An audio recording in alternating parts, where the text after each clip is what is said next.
अस्सलामु अलैकुम वरहमतुल्लाहि वबरकातुहू। अल्हम्दुलिल्लाहि रब्बिल आलमीन वस्सलातु वस्सलामु अला नबिय्यिना मुहम्मदिन व अला आलिहि व सहबिहि अजमईन व बाद। तलबा-ए अज़ीज़, हम लोग इस किताब में माक़ूद अलैह की चौथी शर्त पढ़ रहे थे कि अन यकूनल माक़ूदु अलैहि मक़दूरन अला तस्लीमिही शरअन व हिस्सन, यानी माक़ूद अलैह ऐसा हो कि उसे शरई और हिस्सी दोनों एतबार से हवाला किया जा सकता हो, सौंपा जा सकता हो, ख़रीदने वाले को दिया जा सकता हो। उसके बाद आगे कहा जा रहा है कि वयदख़ुलु फ़ी हादा बैउत तैरिल मुनफ़लिति अल्लज़ी ला यअतादु रुजूअहु इला महल्लिही, कि वयदख़ुलु फ़ी हादा, और इस चीज़ में दाखिल है, यानी जिस चीज़ पर अक़्द किया जा रहा है, जिस चीज़ को बेचा जा रहा है, वो ऐसी चीज़ हो कि उसे मुश्तरी के हवाले किया जा सकता हो, ख़रीदने वाले को दिया जा सकता हो। उसी बाब में, उसी चीज़ में ये चीज़ भी दाखिल है कि बैउत तैरिल मुनफ़लिति, मुनफ़लित परिंदे को बेचना। मुनफ़लित परिंदा क्या है? इनफ़लता यनफ़लितु इनफ़िलातन का माना होता है रिहा होना, कब्ज़ा से निकल जाना, छूट जाना। और अत्तैरुल मुनफ़लित कहा जाता है ऐसे परिंदे को जो कि कब्ज़े में ना हो, यानी जो परिंदा घर में ना हो, उड़ता हुआ परिंदा। तो वयदख़ुलु फ़ी हादा, और इस चीज़ में दाखिल है बैउत तैरिल मुनफ़लिति, ऐसे उड़ते हुए परिंदे को बेचना, अल्लज़ी ला यअतादु रुजूअहु इला महल्लिही, जिसे अपने महल की तरफ, अपने मकाम की तरफ, अपने घर की तरफ वापस आने की आदत ना हो। जिस परिंदे के बारे में यकीन से ना कहा जा सकता हो कि यह परिंदा घर वापस आएगा या नहीं आएगा। हो सकता है घर वापस भी आए और मुमकिन है वापस ना आए। तो चूँकि ऐसे परिंदे को भी मुश्तरी के हवाले करना मुमकिन नहीं है, ख़रीदने वाले के हवाले नहीं किया जा सकता है, इसीलिए ऐसे परिंदे को बेचना सही है या सही नहीं है? सही नहीं है। फ़इन अअतादत ताइरु रुजूअहु इला महल्लिही वलौ लैलन लम यसिह ऐज़न।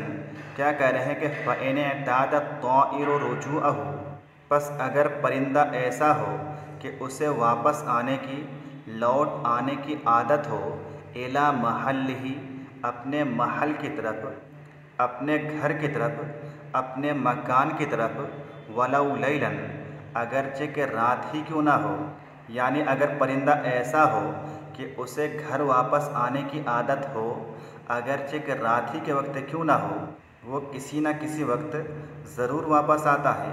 अगरचे कि वो फ़िलहाल कब्ज़े में नहीं है, लेकिन उसे वापस आने की आदत हो। तो इस तरह के परिंदे को बेचा जा सकता है या नहीं बेचा जा सकता है। बयान किया जा रहा है कि लम यसिह ऐज़न, इस तरह के परिंदे को भी फ़रोख्त करना सही नहीं है। इस तरह के परिंदे को भी बेचा नहीं जा सकता है।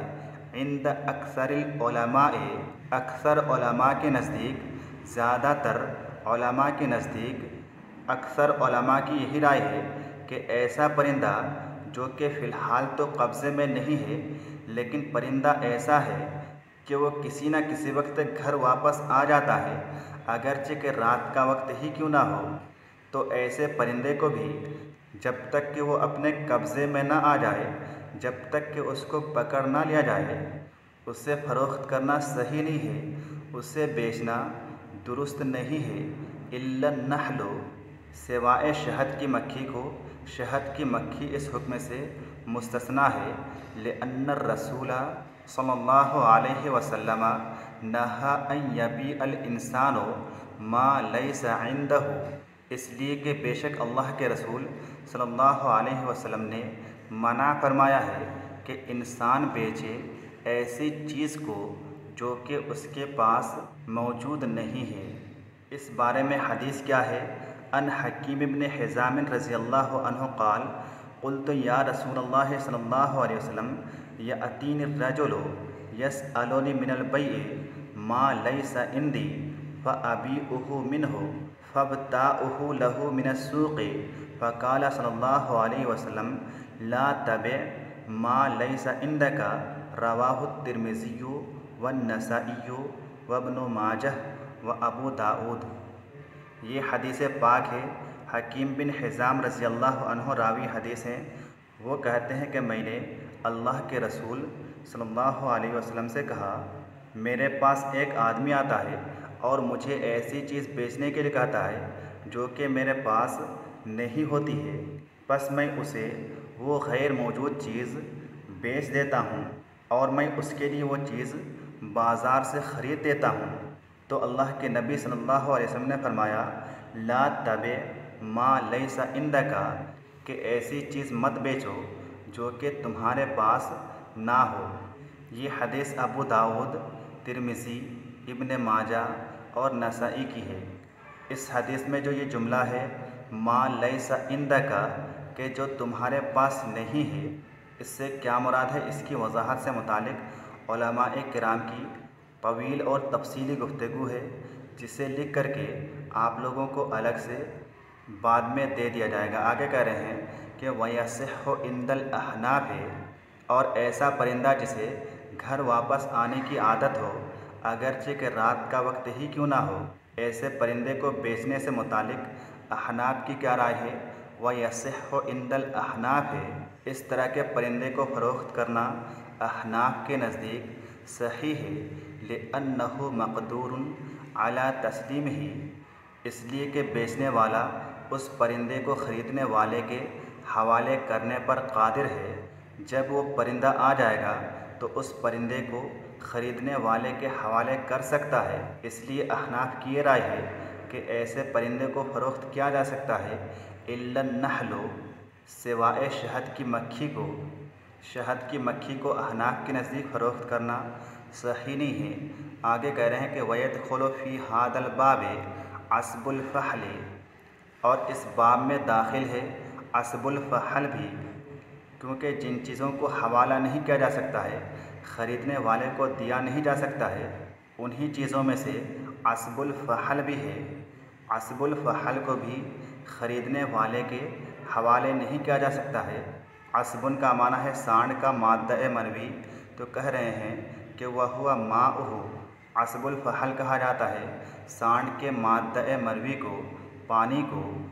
और फ़हल किसे कहा जाता है, वल फ़हलु अज़्ज़करु मिन कुल्लि हयवानिन फ़रसन औ जमलन औ तैसन, के फ़हल कहा जाता है हर तरह के जानवर के मुज़क्कर को। फ़रसन चाहे वो घोड़ा हो, औ जमलन या ऊँट हो, औ तैसन या बकरा हो। घोड़ा हो या ऊँट हो या बकरा हो, अगर वो मुज़क्कर हो तो उसको फ़हल कहा जाता है, और उसके माद्दा मनवी को अस्बुल फ़हल कहा जाता है।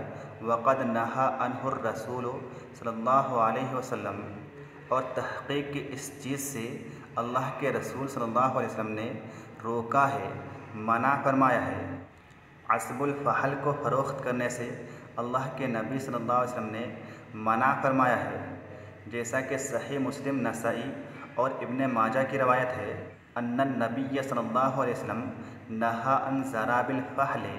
इसी तरह से सही बुखारी शरीफ की रवायत में है, अन्नन नबी सल्लल्लाहु अलैहि वसल्लम नहा अन अस्बिल फ़हल। तो ये और इस तरह की दीगर रवायात से यही साबित होता है कि अस्बुल फ़हल को फ़रोख्त करना या उसे किराए पर देना सही नहीं है, दुरुस्त नहीं है। आगे कह रहे हैं कि कमा रवाहुल बुखारी वग़ैरहु, जैसा कि इमाम बुखारी और उनके अलावा दीगर मुहद्दिसीन ने रवायत किया है कि अस्बुल फ़हल को क़ीमतन लेने और देने से अल्लाह के नबी सल्लल्लाहु अलैहि वसल्लम ने मना फरमाया है।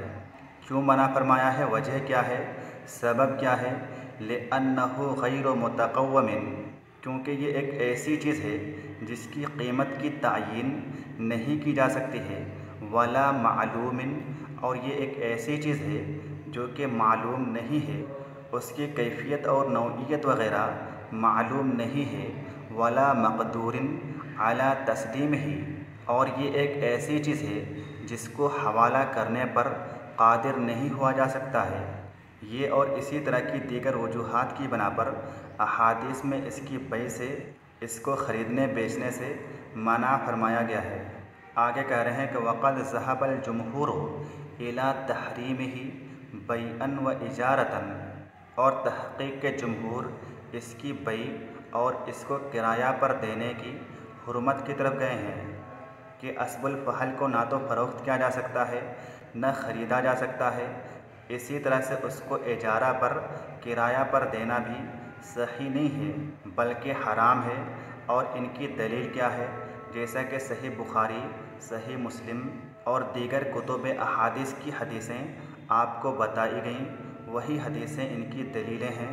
वला बअसा बिल करामते, इसी तरह से जुमहूर का कहना है कि वला बअसा बिल करामते, कि अगर कोई सांड के मालिक को अपनी तरफ से बग़ैर किसी मुतालबा के, बग़ैर किसी शर्त के एजाज़िया तौर पर कुछ अदा कर दे, कुछ दे दे, तो इस तरह से एजाज़िया तौर पर, करामत के तौर पर देने में कोई हरज नहीं है, कोई मुज़ायक़ा नहीं है।